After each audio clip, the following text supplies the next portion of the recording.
କେବେ ଭାବିଛନ୍ତି କି କିମ୍ବଦନ୍ତୀ ଆଉ ଇତିହାସ ଭିତରେ ଥିବା ଗାରଟା କେତେ ପତଳା? ବେଳେବେଳେ ତ ଜଣାପଡ଼େନି। ହେଲେ କ'ଣ ହବ ଯଦି ଗୋଟେ ଏମିତି କାହାଣୀ ଯାହାକୁ ଆମେ ହଜାର ହଜାର ବର୍ଷ ଧରି ଖାଲି କାଳ୍ପନିକ ଭାବି ଆସୁଥିଲେ ତାହା ହଠାତ୍ ସତ ବୋଲି ପ୍ରମାଣିତ ହୋଇଯାଏ? ଆଜି ଆମେ ସେଇଭଳି ଏକ ରହସ୍ୟର ପର୍ଦ୍ଦାଫାଶ କରିବା। ହଜିଯାଇଥିବା ସହର ଦ୍ୱାରକା। ଚାଲନ୍ତୁ ଟିକେ ସମୟ ପଛକୁ ଯିବା। 1983 ମସିହା। ଆରବ ସାଗରର ଗଭୀର ନୀଳ ପାଣି ଭିତରେ ଭାରତୀୟ ପ୍ରତ୍ନତତ୍ତ୍ୱବିତ୍ଙ୍କ ଗୋଟେ ଟିମ୍ ବୁଡ଼ା ମାରୁଥିଲେ।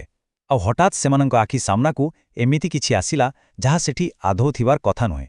ବାସ୍ ସେଇଠୁ ହିଁ ଆରମ୍ଭ ହେଲା ଏହି ରୋମାଞ୍ଚକର ଯାତ୍ରା। ସେଦିନର ସେହି ଆବିଷ୍କାର ଗୋଟେ ଛୋଟ କଥା ନଥିଲା।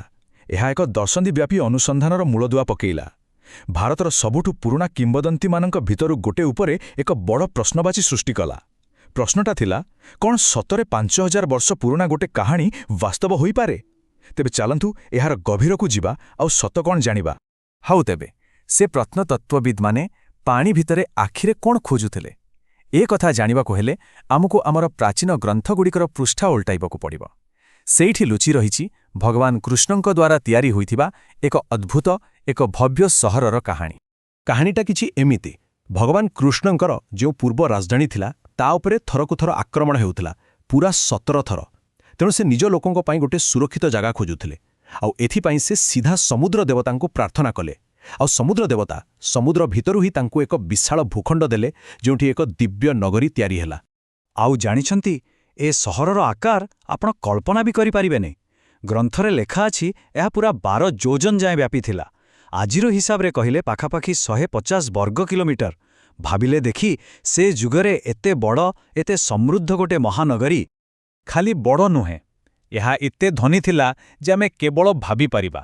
ଆଖି ବନ୍ଦ କରି ଟିକେ ଭାବନ୍ତୁ ତ, ସୁନା, ରୂପା ଆଉ ଦାମୀ ପଥରରେ ତିଆରି ହୋଇଥିବା ପୂରା 9 ଲକ୍ଷରୁ ବି ଅଧିକ ରାଜପ୍ରସାଦ। ଅବିଶ୍ୱସନୀୟ ନୁହେଁ କି? ଆମ ଶାସ୍ତ୍ରରେ ଯେଉଁ ବର୍ଣ୍ଣନା ମିଳେ ତାହା ଅନୁସାରେ ଏହା କୌଣସି ସାଧାରଣ ସହର ନଥିଲା। ସୁନାର କାନ୍ଥ, ରୂପାର ଚଟାଣ, ହୀରା ନୀଳରେ ସଜା ହୋଇଥିବା କୋଠାବାଡ଼ି, ଏମିତିକି ସେଠି ଉନ୍ନତ ବନ୍ଦର ଆଉ ଜଳସେଚନର ବ୍ୟବସ୍ଥା ବି ଥିଲା। ସବୁଜ ବଗିଚା, ନିର୍ମଳ ପୋଖରୀ, ସତ କହିଲେ ଏହା ପୃଥିବୀରେ ସ୍ୱର୍ଗ ପରି ଥିଲା। ହେଲେ କୌଣସି ଭଲ ଜିନିଷ ସବୁଦିନ ପାଇଁ ରୁହେନି। ଏହି ସୁନାର ଯୁଗ ବି ସବୁଦିନ ପାଇଁ ନଥିଲା। ଏହି ସୁନ୍ଦର ସହରର ଭାଗ୍ୟରେ ଲେଖାଥିଲା ବିନାଶ। ଆଉ ସେ ବିନାଶର କାହାଣୀ ଗୋଟିଏ ନୁହେଁ, ବରଂ ଦୁଇଟି ଶକ୍ତିଶାଳୀ ଅଭିଶାପ ସହ ଯୋଡ଼ି ହୋଇଥିଲା। ସହରର ଭାଗ୍ୟକୁ ଦୁଇଟି ଅଲଗା ଅଲଗା ଅଭିଶାପ ବାନ୍ଧି ଦେଇଥିଲା। ଗୋଟିଏ ପଟେ ଥିଲା ଗାନ୍ଧାରୀଙ୍କ ଅଭିଶାପ, ମହାଭାରତ ଯୁଦ୍ଧରେ ନିଜ ପୁଅମାନଙ୍କୁ ହରାଇବା ପରେ ଜଣେ ମାର ହୃଦୟରୁ ବାହାରିଥିବା ଅଭିଶାପ। ଆଉ ଅନ୍ୟପଟେ ଥିଲା ଋଷିମାନଙ୍କ କ୍ରୋଧ। ସବୁଠୁ ଆଶ୍ଚର୍ଯ୍ୟର କଥା ହେଉଛି, ଏହି ଦୁଇଟି ଅଲଗା ଅଲଗା ଅଭିଶାପ କେମିତି ମିଶିକି ଗୋଟେ ଭୟଙ୍କର ପରିଣତି ଆଣିଲା। ଆଉ ଏହାପରେ ଯାହା ଘଟିଲା ତାହା କୌଣସି ନାଟକଠୁ କମ୍ ନଥିଲା। ଦେଖନ୍ତୁ, ଋଷିଙ୍କ ଅଭିଶାପରୁ ଜନ୍ମ ନେଇଥିବା ସେହି ଲୁହା ମୁଷଳକୁ ଗୁଣ୍ଡ କରି ସମୁଦ୍ରରେ ଫିଙ୍ଗି ଦିଆଗଲା। କିନ୍ତୁ ଭାଗ୍ୟକୁ କିଏ ବଦଳେଇ ପାରିବ? ଏପଟେ ଗାନ୍ଧାରୀଙ୍କ ଅଭିଶାପ କାମ କଲା, ଆଉ ୟାଦବ ବଂଶ ନିଜ ନିଜ ଭିତରେ ଲଢ଼େଇ କରି ଶେଷ ହୋଇଗଲେ। ଆଉ ଯେତେବେଳେ ଭଗବାନ କୃଷ୍ଣ ଏ ଦୁନିଆ ଛାଡ଼ିଲେ, ସମୁଦ୍ର ଆଗକୁ ମାଡ଼ି ଆସିଲା ଆଉ ପୂରା ଦ୍ୱାରକା ନଗରୀକୁ ନିଜ ଭିତରେ ସମାଧି ଦେଇଦେଲା। ଏହାପରେ ଶହ ଶହ ବର୍ଷ ବିତିଗଲା। ଦ୍ୱାରକା କେବଳ ଏକ କାହାଣୀ ହୋଇ ରହିଗଲା, କେବଳ ଏକ କିମ୍ବଦନ୍ତୀ। କିନ୍ତୁ ଏସବୁ ସେତେବେଳେ ବଦଳିବାକୁ ଲାଗିଲା ଯେତେବେଳେ ଜଣେ ପ୍ରତ୍ନତତ୍ତ୍ୱବିତ୍ ଏକ ସାହସିକ ପଦକ୍ଷେପ ନେଲେ। ସେ ସ୍ଥିର କଲେ ଯେ ସେ ଏହି ପ୍ରାଚୀନ ଗ୍ରନ୍ଥକୁ କେବଳ କାହାଣୀ ନୁହେଁ, ବରଂ ଇତିହାସର ତଥ୍ୟ ଭାବେ ଦେଖିବେ। ଆଉ ସେ ବ୍ୟକ୍ତି ଥିଲେ ଡକ୍ଟର ଏସ୍.ଆର୍. ରାଓ। ତାଙ୍କୁ ଭାରତୀୟ ସାମୁଦ୍ରିକ ପ୍ରତ୍ନତତ୍ତ୍ୱ ବିଜ୍ଞାନର ଜନକ ବୋଲି କୁହାଯାଏ। ଦେଖନ୍ତୁ, ଯେଉଁଠି ବାକି ସମସ୍ତେ ଖାଲି ଗୋଟେ ଧାର୍ମିକ କାହାଣୀ ଦେଖୁଥିଲେ, ଡକ୍ଟର ରାଓ ସେଠି ଇତିହାସର ସୁରାକ୍ ଖୋଜୁଥିଲେ।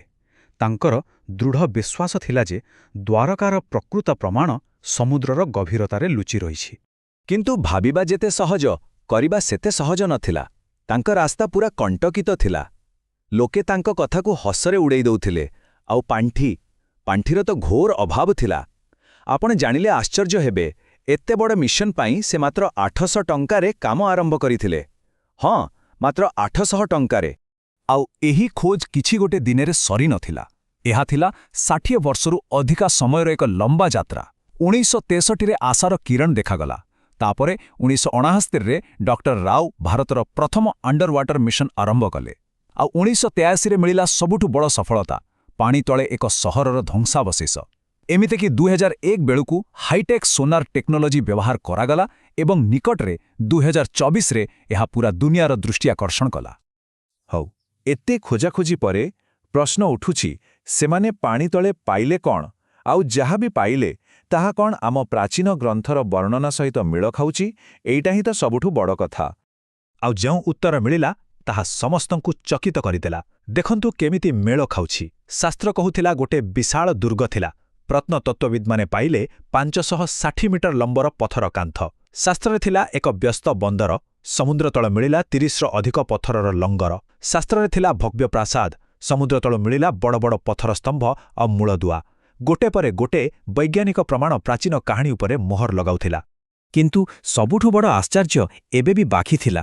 ସେମାନଙ୍କୁ ଏମିତି ଗୋଟେ କଳାକୃତି ମିଳିଲା ଯାହାର କାର୍ବନ ଡେଟିଂ କରାଯିବା ପରେ ଜଣାପଡ଼ିଲା ଯେ ତାର ବୟସ ହେଉଛି ପୂରା 9000 ବର୍ଷ। ଭାବନ୍ତୁ ଟିକେ, ଏହା ଆମର ଜଣାଶୁଣା ହରପ୍ପା ସଭ୍ୟତାଠାରୁ ବି ହଜାର ହଜାର ବର୍ଷ ପୁରୁଣା। ଏହି ଗୋଟିଏ ଆବିଷ୍କାର ହିଁ ପ୍ରାଚୀନ ଇତିହାସର ସବୁ ଧାରଣାକୁ ଓଲଟପାଲଟ କରିଦେଲା। ହଉ ତେବେ, ଏବେ ଏକଥା ତ ପ୍ରାୟ ସ୍ପଷ୍ଟ ହୋଇଗଲା ଯେ ଦ୍ୱାରକା ସହର ସତରେ ଥିଲା। କିନ୍ତୁ ଏବେ ବି ଗୋଟେ ବଡ଼ ପ୍ରଶ୍ନ ବାକି ଅଛି। ଶେଷରେ ଏତେ ବଡ଼, ଏତେ ଭବ୍ୟ ସହର ବୁଡ଼ିଗଲା କେମିତି? ଏହାର ଉତ୍ତର ପାଇଁ ଆମ ପାଖରେ ଦୁଇଟି ଦୃଷ୍ଟିକୋଣ ଅଛି। ଗୋଟେ ହେଉଛି ପୌରାଣିକ ଆଉ ଗୋଟେ ବୈଜ୍ଞାନିକ। ପୌରାଣିକ କାହାଣୀ କୁହେ କୃଷ୍ଣଙ୍କ ଦେହାନ୍ତ ପରେ ସମୁଦ୍ର ଦେବତା ନିଜେ ଦେଇଥିବା ଜମିକୁ ଫେରେଇ ନେଲେ। ହେଲେ ବୈଜ୍ଞାନିକ କାରଣ ବି କିଛି କମ୍ ଆଶ୍ଚର୍ଯ୍ୟଜନକ ନୁହେଁ। ଭୂବିଜ୍ଞାନୀମାନେ କହନ୍ତି ପ୍ରାୟ 5000 ବର୍ଷ ତଳେ ପୃଥିବୀରେ ସମୁଦ୍ରର ସ୍ତର ବହୁତ ଜୋରରେ ବଢ଼ିଥିଲା। ଏମିତି ଏକ ଘଟଣା ଯୋଗୁଁ ଗୋଟେ ଭୟଙ୍କର ସୁନାମି ଆସି ଦ୍ୱାରକାବାଳୀ ଉପକୂଳ ସହରକୁ ବୁଡ଼ାଇ ଦେଇପାରିଥାଏ। ତେବେ ସବୁ ପ୍ରମାଣକୁ ଦେଖିଲେ ଏହା ହିଁ ଜଣାପଡ଼ୁଛି ଯେ ଦ୍ୱାରକା କୌଣସି କଳ୍ପନା ନଥିଲା। ଏହା ଏକ ବାସ୍ତବ, ସମୃଦ୍ଧ ଏବଂ ବହୁତ ଉନ୍ନତ ସଭ୍ୟତା ଥିଲା, ଯାହା ଦୁର୍ଭାଗ୍ୟବଶତଃ ସମୁଦ୍ର ଗର୍ଭରେ ଲୀନ ହୋଇଗଲା। ଏହି ପୂରା ଖୋଜ ଏକ ଅଦ୍ଭୁତ ଯାତ୍ରା। ଏହା ଆମକୁ ଦେଖାଏ ଯେ କେମିତି ବିଜ୍ଞାନ ଆଉ ବିଶ୍ୱାସ ଏକାଠି ମିଶି ଇତିହାସର ଲୁଚି ରହିଥିବା ସତକୁ ସାମ୍ନାକୁ ଆଣିପାରନ୍ତି। ଏହିସବୁ ଜାଣିବା ପରେ ଗୋଟିଏ କଥା ମନକୁ ଆସେ। ଯଦି ପାଣି ତଳେ ବୁଡ଼ି ଯାଇଥିବା ଗୋଟେ ସହରର କିମ୍ବଦନ୍ତୀ ସତ ହୋଇପାରିଲା, ତେବେ ଭାବିଲେ ଦେଖି ଆମର ଆଉ କେତେ କିମ୍ବଦନ୍ତୀ ଅଛି ଯାହା ପ୍ରକୃତରେ ଇତିହାସ ହୋଇ ଆମ ଦ୍ୱାରା ଆବିଷ୍କାର ହେବାର ଅପେକ୍ଷାରେ ଅଛି।